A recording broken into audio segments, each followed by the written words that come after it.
বলছিলেন রক্ত, গোশত, চর্বি আর চামড়া, মায়ের রেহেমের ভেতরে যে নাপাক পানিটার থলি আছে ফিকরারিন মাকিন বলা হয় যেটাকে, ওখানে একটা সুরক্ষিত জায়গায় একটা নাপাক পানি আছে। ওই পানির ভেতরে এই পানি যে মিশ হয়, ওটা দিয়ে আল্লাহ আরো 4টা জিনিস বানায়: চুল, রগ, হাড় আর পর্দা। 8টা জিনিস যখন এক হয়, তখন মাটির নির্যাস থেকে যে আমরা বলি যে আল্লাহ মানুষ বানিয়েছে কি দিয়ে, না সরাসরি মাটি দিয়ে বানিয়েছে আদমকে। আর আমাদেরকে আল্লাহ মাটি দিয়ে বানাননি, তামাম পৃথিবীর সব মানুষকে আল্লাহ বানিয়েছে মাটির নির্যাস দিয়ে। এখন যদি এখানে জিজ্ঞাসা করা হয় খালি আলেমরা বাদ দিয়ে, আমার মনে হয় অধিকাংশ মানুষ বলতেই পারবে না যে মাটি বানিয়েছে কি দিয়ে, মশলা দিয়ে। আল্লাহ বলেন এ পৃথিবী বানিয়েছি আমি, সিদ্ধান্ত দেবে কে? আর ওরা বলছে দেহ আমার, সিদ্ধান্ত আমার। আরে ভাই, দেহ আপনার মানে আমার এই যে 33 বছর বয়স, 34 বছর আগে আমির হামজা নামে কোন অস্তিত্ব ছিল? আসতে বলেন হালাতা আলাল ইনসান হাইনুম মিনাদ দাহরি লাম ইয়াকুন শাইআম মাযকুরা। মানুষের জীবনে কি এমন সময় যায়নি যখন সে উল্লেখ করার মতো কিছু ছিল না? আমি তো 34 বছর আগে আমার বাবার বিয়ে হয়েছে, 35 বছর আগে, 34 বছর আগে অন্তত আমি দুনিয়ায় উল্লেখ করার মতো হামজা ছিলাম না। দেহ আমার হয় কি করে? এখন যদি বলেন না আমার মা বাবার, কে বলেছে আপনার মা বাবার? বিজ্ঞানের কাছে জিজ্ঞাসা করছেন যে দেহটা কে বানিয়েছে? বিজ্ঞান বলছে বাবার স্ফলিঙ্গ দিয়ে দ্রুত গতিতে যে পানিটা বের হয়ে যায়, এইটা দিয়ে কমপক্ষে 4টা জিনিস তৈরি হয়। যদিও বিজ্ঞান তথ্য দিয়েছে, এটা খ্রিস্টান বিজ্ঞানী, এই খ্রিস্টান জানাচ্ছে যে 4টা জিনিস কমপক্ষে মায়ের ভেতরে 40 দিন যখন পাল্টাতে থাকে, এনা পাক পানিটা দিয়ে আল্লাহ 4টা জিনিস বানায়। ওরা তো আল্লাহ বলে স্বীকার করে না, বলে গড। কি বলে? আমি এটা পেয়েছিলাম তামিলনাড়ু এক খ্রিস্টান ডাক্তারের কাছে। উনি বলছিল কম্পিউটারের ভেতরে, ওই যে ভ্যালোর হাসপাতালে চেন্নাই নিয়ে গিয়েছিলাম আমার ছোট মেয়েটাকে, ওই সময় তো বড় মেয়ে, ওইটা ছোট ছিল, একটাই ছিল। বলছিলেন রক্ত, গোশত, চর্বি আর চামড়া, মায়ের রেহেমের ভেতরে যে নাপাক পানিটার থলি আছে ফিকরারিন মাকিন বলা হয় যেটাকে, ওখানে একটা সুরক্ষিত জায়গায় একটা নাপাক পানি আছে। ওই পানির ভেতরে এই পানি যে মিশ হয়, ওটা দিয়ে আল্লাহ আরো 4টা জিনিস বানায়: চুল, রগ, হাড় আর পর্দা। 8টা জিনিস যখন এক হয়, তখন মাটির নির্যাস থেকে যে আমরা বলি যে আল্লাহ মানুষ বানিয়েছে কি দিয়ে, না সরাসরি মাটি দিয়ে বানিয়েছে আদমকে। আর আমাদেরকে আল্লাহ মাটি দিয়ে বানাননি, তামাম পৃথিবীর সব মানুষকে আল্লাহ বানিয়েছে মাটির নির্যাস দিয়ে। এখন যদি এখানে জিজ্ঞাসা করা হয় খালি আলেমরা বাদ দিয়ে, আমার মনে হয় অধিকাংশ মানুষ বলতেই পারবে না যে মাটি বানিয়েছে কি দিয়ে, মশলা দিয়ে।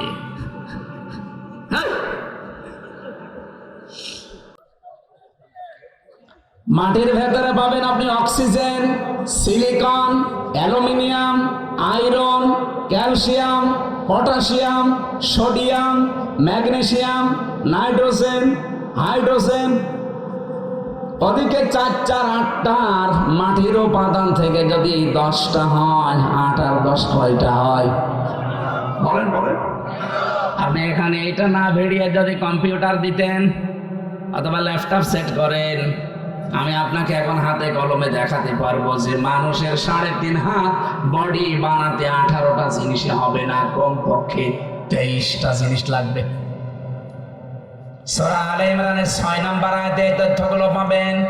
ওয়াল্লাযী ইউসাউবিরুকুম ফিল আরহামি কাইফা ইয়াশা লা ইলাহা ইল্লা হুয়াল আজিজুল হাকীম। বলেন আল্লাহু আকবার। তিনি সে আল্লাহ যিনি মায়ের রেহেমে রুমের ভেতরে তোমাদের আকৃতি তৈরি করেন, আকৃতি তৈরি করতে কমপক্ষে 5টা জিনিস তো লাগবেই।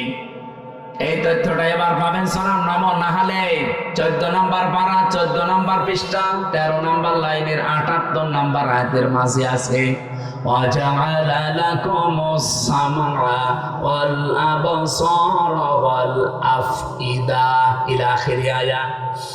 আল্লাহ পাক বলেন শ্রবণ শক্তি, দর্শন শক্তি, বাক শক্তি, আকেল শক্তি, ঘ্রাণ শক্তি, এগুলো আমি আল্লাহ আমার রব নামের কারণে দিয়েছি। আমরা ওদিকে 4 4 8 পেয়েছিলাম মার বাবার থেকে, মাটির উপাদান 10, কত হয়? আমার আল্লাহ নিজে রব নামের কারণে আমাদেরকে ভিক্ষা স্বরূপ দিয়েছেন 5টা। 8 5 13, আর ওদিকে 10, এই 23টা যখন পুরাপুরি এক হয় তখন পূর্ণাঙ্গ মানুষ তৈরি হয়। কিন্তু এই 23টার যেতে 2টা একটাও যদি কম হয় ও জীবনেও পূর্ণাঙ্গ হয়ে আর আসতে পারবে না, তখন অপূর্ণাঙ্গ হয়ে আসবে। আল্লাহ যদি তাদেরকে বাক শক্তি না দিত তাহলে তারা কথা বলতে পারতো না। আজ যারা বলছে দেহ আমার, সিদ্ধান্ত আমার, এই বাক শক্তিটা দিয়েছে তোর মা বাবা কে? বলেন বলেন। যিনি দিল কথা বলার শক্তি, এখন তার বিরুদ্ধে কথা আরম্ভ হয়েছে। এখানে আমির জামাত ডাক্তার শফিকুর রহমান হাফিজাহুল্লাহ মানে ডাইরেক্ট ঘোষণা দিয়েছে বাংলাদেশে কমিশন রিপোর্ট দূরের কথা, এই কমিশনই আমরা মানি না। কথা বলে না কেন? এটা যদি রাজনীতি মনে করেন, হ্যাঁ এটাই আমাদের রাজনীতি। কোরআন সুন্নাহ বিরোধী কোন কাজ এই দেশে হওয়ার জন্য আমরা জীবন দেইনি। যারা বসে আছেন আমাদের জীবনের উপরে বসে আছেন, আপনার ছেলে মেয়ের জীবন দেয়নি। 2732 জন মানুষ যারা মারা গেছে, কয় টাকা দিয়েছেন তাদের পরিবারে গিয়ে? আপনি কয়দিন দেখা করেছেন বলেন? এই মানুষগুলো আপনাকে কোরআনের বিরুদ্ধে আইন তৈরি করার জন্য এই দেশটা উপহার দিয়েছে না? আপনি মুগ্ধকে কবর থেকে তুলে জিজ্ঞাসা করেন, আবু সাইদকে কবর থেকে তুলে জিজ্ঞাসা করেন, রায়হানকে কবর থেকে তুলে জিজ্ঞাসা করেন, ইয়ামিনকে জিজ্ঞাসা করেন, যতগুলো মানুষের, আমি 2732 জন মানুষের তালিকা আমার কাছে আছে, বই আকারে আছে। এই মানুষগুলোকে কবর থেকে তুলে জিজ্ঞাসা করেন, কারণ এরা শহীদ। আর শহীদ যারা তারা তো মরে না। এরা প্রত্যেকেই বলবে এই দেশে আমরা বৈষম্য দূর করার জন্য জীবন দিয়েছি। আপনি এত কি হয়ে পড়লেন যে আল্লাহর ভেতরে আপনি বৈষম্য খুঁজে পাচ্ছেন? নারী পুরুষের সমান অধিকার দেওয়া লাগবে, এটা বৈষম্য করেছে আল্লাহ। এই জন্য এই আইন আমরা মানি না। আমরা নতুন করে কমিশন তৈরি করে ওনার রিপোর্ট দিয়েছি। বিশেষ করে 4টা বিষয় দেখলাম মারাত্মক। 1 নম্বরে বিয়ের ক্ষেত্রে, 2 নম্বরে তালাকের ক্ষেত্রে, 3 নম্বরে অভিভাবকত্বের ক্ষেত্রে, 4 নম্বরে সম্পদ আদি বন্টনের ক্ষেত্রে। এই 4 জায়গায় নাকি আল্লাহ পুরুষকে বেশি দিয়েছে, মেয়েদেরকে কম দিয়েছে। এই জন্য এখানে পক্ষপাতিত্ব হয়েছে, আমরা এটা মানে না।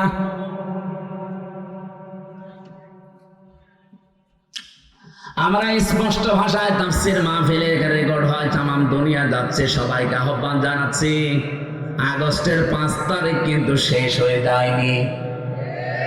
কথা বলেন না কেন? মে মাস অলরেডি শুরু হয়ে গেছে, সামনে জুন, জুলাই 36, আর মাত্র 1 মাস বাকি আছে। রিপোর্ট দেওয়া দূরের কথায় কমিশনই যেহেতু মানি না, যদি মানতে বাধ্য করেন কিন্তু 36শে জুলাই আবার এদেশে আসবে। আর যদি আবার 36শে জুলাই এদেশে আসে, এত বড় পাওয়ারফুল মানুষ যখন থাকতে পারে না, তাদের শিকড় কোন জায়গা থেকে কোন জায়গা ছিল আপনারা তো নিজেরাও জানেন। কি ইউনিয়নের একেবারে ইউনিয়নের চৌকিদার থেকে শুরু করে সংসদ ভবন পর্যন্ত প্রত্যেক জায়গায় স্তরে স্তরে লোক সেট করা ছিল। তারপরও তারা টিকতে পারে না এই বৈষম্যের কারণে। এখন যদি আল্লাহ রাসূলের বিরুদ্ধে অবস্থান নিয়ে বেশি সফিগিরি দেখাতে চান না, আপনারা টিকতে পারবেন কয়দিন? এদেশে এখন আর দল বেদল নেই। কে আওয়ামী লীগ করে, কে জাতীয় পার্টি করে, কে বিএনপি করে, জামাত ইসলাম করে, ওইটা বাদ। দিয়েছে। কথা বলেন, প্রকাশ্য হাত দিয়েছে। পুরা বইটা আমি শেষ করেছি। এই আশ্চর্য, মানুষ এত সাহস দেখায় কি করি? এখনো পর্যন্ত পিটিয়ে মেরে ফেলেনি তো ভাগ্য ভালো।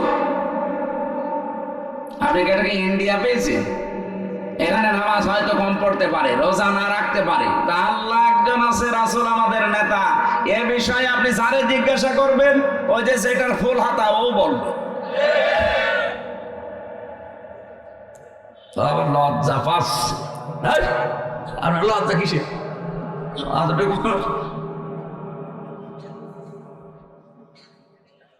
না, আমি হাসির ছলে বলি নাই, বাস্তবতা এইটা আমরা সতর্ক করে দিলাম। এরপরও যদি কেউ মানতে না চান, নিজের কপালে নিজে আগুন লাগাবেন। যে যখন চেয়ারে থাকে সে তখন গিয়ারে থাকে। চেয়ার পেয়েছেন তো গিয়ারে আছে, টের পাচ্ছেন না কিছু। 92% মুসলমান যদি আবার 36শে জুলাই তৈরি করা লাগে, কোরআন কায়েম করে ছাড়বে ইনশাআল্লাহ। যেহেতু আমরা নিরাপত্তা চাই, আমাদের প্রতিবেশীর কাছে আমরা স্বস্তি শান্তিতে নিরাপত্তায় নেই। আমাদের নিরাপত্তা শুধুমাত্র দিতে পারে চীন। কে বলেন? বলেন। আল্লাহ বলেন নিরাপত্তা দিতে পারি, আগে নিজের ঈমানকে শিরিক মুক্ত করো। এই জন্য বলছিলাম, আমার দেহ সিদ্ধান্ত আমার, এটা শিরিক। এখন দেহ আমার না, সিদ্ধান্ত আমার না। আল্লাহুল খালকু ওয়াল আমর। দেহ কার? পুরাটাই আল্লাহ বানিয়েছে। আমার মা বাবা শুধু বিছানায় ছিল, তাছাড়া তাদের কোনো দায়িত্ব নেই। বাকিটা যা করার কে করেছে? এই জন্য উনি যেহেতু বানিয়েছে, সিদ্ধান্ত ওনার হবে, আর এইটাই বাস্তবসম্মত। আর আপনি বলবেন দেহ আমার, সিদ্ধান্ত আমার, এটা আপনার বাস্তবতার বাইরে। সুতরাং আগামী থেকে আমরা এই কমিশনই যেহেতু মানি না, ও নিয়ে আর কথা বলতে চাই না। এরপরেও যদি কেউ বাধ্য করেন, এদেশের রাজপথ এখনো কিন্তু শেষ হয়ে যায়। আমরা আশা করব দেশকে অস্থিতিশীল করার জন্য এই কিছু কোলাঙ্গার মহিলার কথা শুনে, যেগুলো কোলাঙ্গার না হলে আল্লাহর কোরআনের বিরুদ্ধে হাত দেয়। আর এরা মহিলা বলে কি এদের? এগুলো সব ডাস্টবিন থেকে এসেছে। এদেরকে মহিলা বলা যায়? চেহারা দেখেছেন এক একটার? চেহারা দেখলে তো হালকা পাতলা বোঝা যায় মেয়ে লোকের কোন চিহ্ন আছে এই কয়টার ভেতরে, যে কয়টা কমিশনে বসে আছে। দেখা সূরা কলমের 13 নম্বর আয়াতের তাফসিরে পড়েছি, যারা কোরআনের বিরুদ্ধে অবস্থান নাই, ওয়াতুল্লিম বাদা যালিকা সানিম, এগুলো যার সন্তান। আমি বলতে চাই না, তারপরেও তো বাস্তবে মিলে যাচ্ছে। আপনি কোরআনে হাত দিতে গেলেন কোন সাহসে? নিজের জন্মটা খারাপ করে ফেললেন। আশা করছে আপনারা থামবেন, এরপরে কপালে যা আছে আল্লাহ করবে।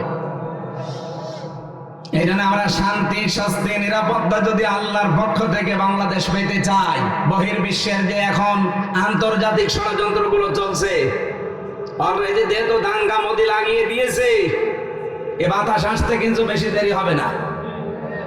এই কথা বলবেন না? বাস্তবতা কিছু বোঝার চেষ্টা করেন। আমরা শান্তি, স্বস্তি, নিরাপত্তা পেতে চাইলে ঈমান যা আছে, ঈমানের সাথে যেন শিরিক মিশ্রণ না হয়।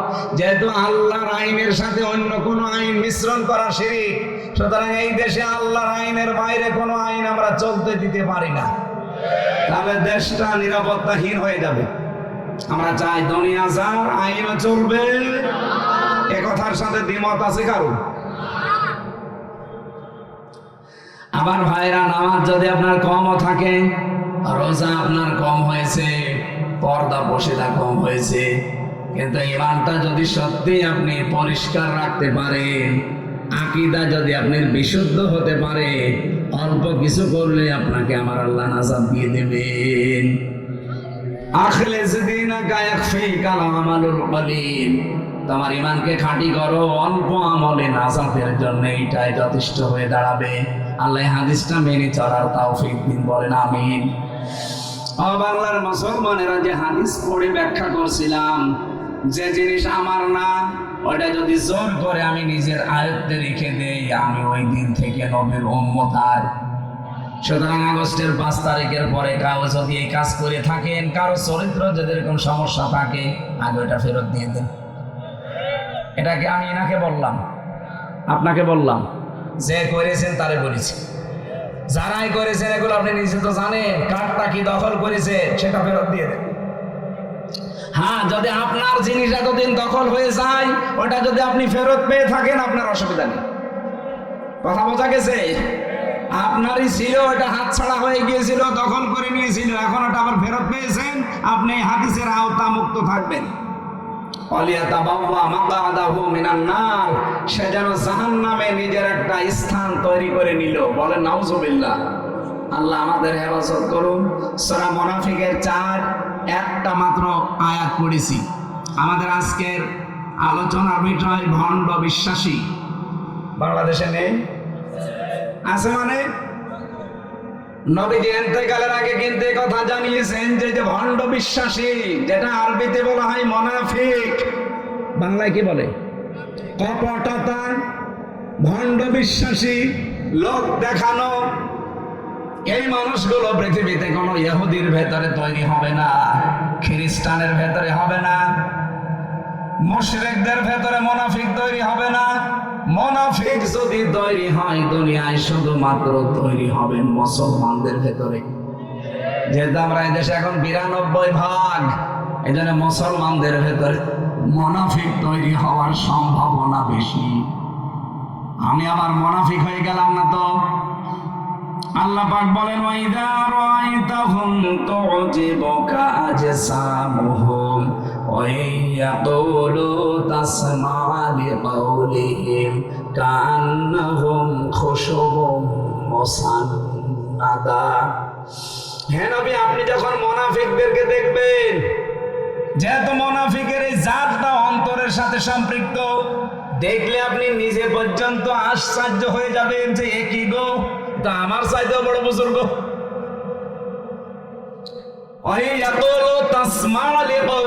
তাদের সাথে যদি আপনি কথা বলেন, যা তাদের কথা যদি আপনি শোনেন, আপনি বিমোহিত হয়ে পড়বেন, আপনি নিজেকে খেয়ে হারিয়ে ফেলবেন যে কি আমিও তো এত সুন্দর করে ইনিয়ে বিনিয়ে কথা বলতে পারি না। মুনাফিকদের উপরে ফিটফাট ভেতরে। বলেন বলেন। রব্বুল আলামিন তাদের উদাহরণ দিতে গিয়ে জানিয়েছেন, কান্নাহুম খুশুবুম মুসান্নাদা, তারা যেন কাঠ খোদাই করা দেওয়ালের মতো। এত সুন্দর একটা উদাহরণ আল্লাহ সেট করেছেন, এটা পড়লে আমার কাছে কোরআনে কারিমের এই যে বালাগাত ফাসাহাত পরিপূর্ণ আমার আল্লাহ কোরআন, এই আয়াতটা তার প্রমাণ। কান্নাহুম খুশুবুম মুসান্নাদা, এর বাংলা অর্থ দাঁড়িয়েছে মুনাফিকদের দৃশ্য মনে হয় কাঠ খোদাই করা দেওয়ালের মতো। চাকচিক্যময় দেওয়ালগুলো দেখলে আপনি কিন্তু ভুলে যাবেন, খেয়ে হারিয়ে ফেলবেন। আর একটা বাংলায় কথা আছে, ফিদা হয়ে যাবেন। এটা আঞ্চলিক ভাষায় কি বলে? এটা কিছু দেখলে ফিদা হয়ে যায়। আমি আঞ্চলিক ভাষাটা এলাকা জানি না, এই জন্য বলতে পারছি না। এটা বাংলায় লেখা পেয়েছি, ফিদা হয়ে যাবেন আপনি। কার্যকারিতা, কারুকার্যতা দেখলে মানুষ নিজেকে হারিয়ে ফেলেছে। কি গো, শিল্প এত সুন্দর হতে পারে। আল্লাহ পাক বলেন, ইয়াহসাবুনা কুল্লা সাইহাতিন আলাইহিম, মুনাফিকরা ধারণা করে উচ্চ কথা বললেই মনে হয় তাদের কোনো কিছু ফাঁস হয়ে যাবে। হুমুল আদুব্য, তাদেরকে শত্রু হিসাবে চিহ্নিত করে রাখবেন। আমি কোন কয়েকটা বলছি। ফাহজারহুম, তাদের থেকে সতর্ক থাকবেন। কাতালাহুমুল্লাহ, এইটা বিশ্বাস করে রাখবেন যে আল্লাহ নিজে তাদেরকে হত্যা করবে, শাস্তি দেবে, কতল করবে। আন্না ইউফাকুন, কোথায় তারা ফিরে যাচ্ছে, এটা বাংলা অর্থ ছিল। এবার এই যে তিনটা শব্দের ভেতরে গুরুত্বপূর্ণ শব্দ হচ্ছে ইয়াহসাবুনা, তারা ধারণা করে, মনে করে। কুল্লা সাইহাতিন আলাইহিম, উচ্চ কোনো কথা বললেই মনে হয় তাদের চরিত্র ফাঁস হয়ে যাবে। যেহেতু মুনাফিক এটা নিকৃষ্ট আল্লাহর কাছে, রাসূলের কাছে, এত নিকৃষ্ট, কোরআনে আল্লাহ উদাহরণ দিতে গিয়ে জানিয়েছেন মুনাফিক জাহান্নামে যাবে কাফেরদের নিচে। বলেন তো, আবু জেহেল মুনাফিক না কাফের? ফেরাউন মুনাফিক না কাফের? বলেন বলেন।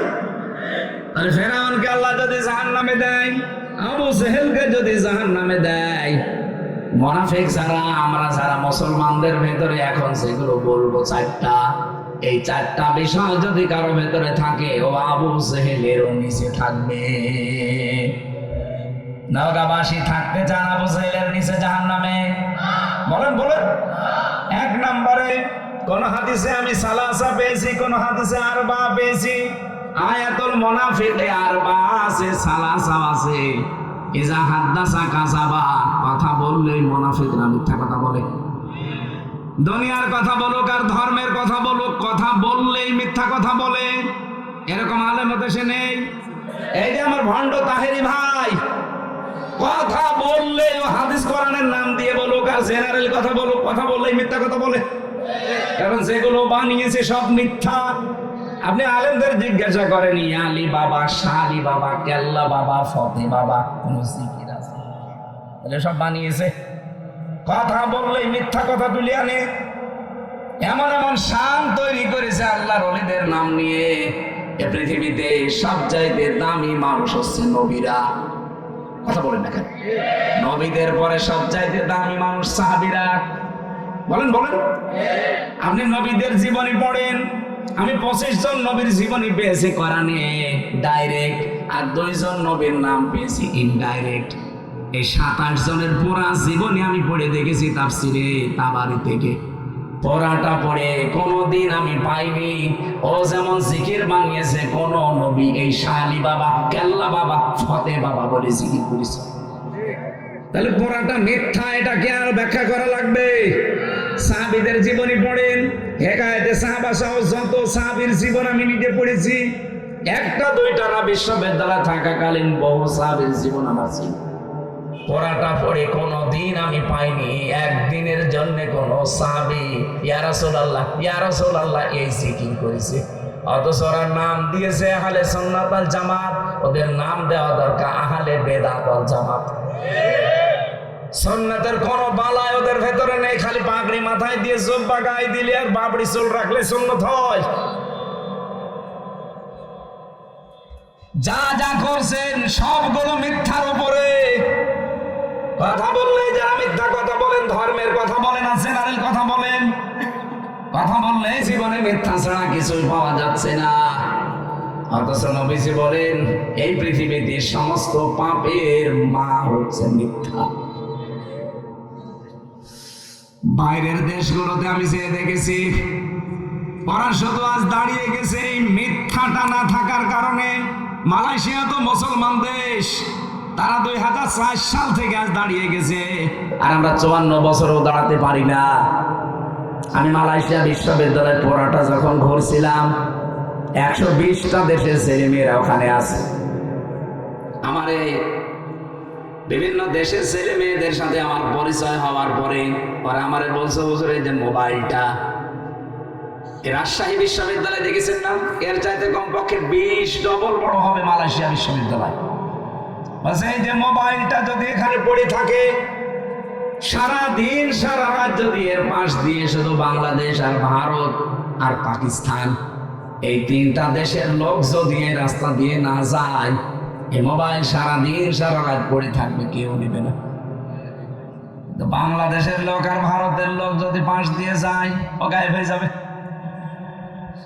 শুনে কেমন লাগে বলে তো, যে আমার কথা দিয়ে পাশ দিচ্ছে। ওরা আজ দাঁড়িয়ে গেছে শুধু এইটার কারণে। আর সত্যের উপরে যতটুকু আছে তারপরেও তো 100 ভাগ নেই। আমার যতটুকু দেখা, এই 10 দিন আমি ছিলাম, এর আগে একবার গিয়েছিলাম, পড়াটা অবজার্ভ করে আমি যতটুকু পেয়েছি, ওই মানুষগুলো আজ দাঁড়িয়ে যাওয়ার পেছনে হচ্ছে মিথ্যা থেকে ওরা দূরে। মিথ্যা বলতে চায়, ধোঁকাবাজি করবে, মানে খাদ্যে ভেজাল দেবে, ঔষধ মিশাবে, ফরমালিন দেবে। যদি ধরা পড়ে কোনো বিচার লাগবে না, হিসাব অনেক, সঙ্গে সঙ্গে মেরে ফেলবে। এরকম বাংলাদেশে এই যে রাজশাহীর বাগমারান একটা ছেলে আছে, আমাদের বিশ্ববিদ্যালয় কুষ্টিয়ার বড় ভাই আব্দুল জব্বার মন্ডল। উনি যতটুকু ক্ষমতা পেয়েছিলেন ম্যাজিস্ট্রেট হিসাবে, যা আরম্ভ করেছিলেন, যদি পেছনে ব্যাকআপ থাকতো আর ওইভাবে যদি বাংলাদেশে 100 জন আব্দুল জব্বার তৈরি হতো, কেউ খাদ্যে ভেজাল দেওয়ার সাহস দেখাতো না। ওদের দেশগুলোতে খাদ্যে ভেজে, সিঙ্গাপুর, মালয়েশিয়া, থাইল্যান্ড, খাদ্যে ভেজাল নেই, এই জন্য শরীরও সুস্থ থাকে। আমি 10 দিনে একটা কাশিও দেইনি, আর বাংলাদেশে এসে আমার 14 বার কাশা লাগছে। কারণ এই দেশে খাদ্য যে ভেজা, 2 নম্বরে যে জার্ম, যে আকাশে বাতাসে যে পলিউশন, এরপরে যে ধুলাবালি গুলো, ও দেশে একটা খড়কুটা নেই। অথচ বাংলাদেশে যাইতে মালয়েশিয়া প্রায় 5 ডবল বড়। না ভাই, মুনাফিক যদি মুনাফিকি করে মুসলমানদের ভেতরে যেহেতু এটা তৈরি হবে, তো এই জন্য আমাদের সাবধান, আমরা যেন মুনাফিকি না করি। 2 নম্বরে ওয়াইদা ওয়াদা আখলাফা, ওয়াদা করলে তারা খেলাফ করবে। যেহেতু সামনে ওয়াদার একটা মৌসুম আসতেছে, কত মানুষ কত ওয়াদা আপনাকে দেবে, পার হয়ে গেলে পাটনি বাড়ার শালা হয়ে যাবে। ওয়াদা একটা যারা ঠিক রাখে না। 3 নম্বরে ওয়াইদা আদমিনা খান, যারা আমানত রাখলে খেয়ানত করে। আমানত রাখলে যে খেয়ানত হয় এটা ওয়াজ করা লাগবে না। 15.5 বছরে দেখে ফেলেছেন দরবেশের মতো মানুষ, এত বড় বড় দাড়ি, যার মাথার চুল থেকে পায়ের স্যান্ডেল পর্যন্ত পুরা সাদা, আর সে নাকি 36,000 কোটি টাকা চুরি করেছে। দেশে যদি কোরআনের আইনাজ থাকতো, এই দরবেশের 1 হাত না 2 হাত না, ওরা আরো কিছু জিনিসপত্র কেটে ফেলতো। কত চোর এই দেশে, একটাও থাকতো, এমনি তো পালিয়েছে, যে কয়টা এখন আছে একটাও থাকতো না। আমরা চুরি না করে আমাদেরকে যেভাবে জেলে নিয়ে যেতেন, মাথায় দড়ি দিয়ে, কালো কাপড় দিয়ে মুখ পেঁচিয়ে, পেছনে হ্যান্ডকাপ দিয়ে, ডান্ডা বেড়ি লাগিয়ে, বুলেট প্রুফ জ্যাকেট দিত বুকের ওপরে, মাথার ওপরে টুপি দিত, মনে হচ্ছে যে কি নিয়ে যাচ্ছে, অথচ কিছুই না। আর এখন এত বড় বড় কোটি কোটি টাকা চুরি করা মানুষ মনে হচ্ছে জামায় আদরে কোটে উঠতেছে।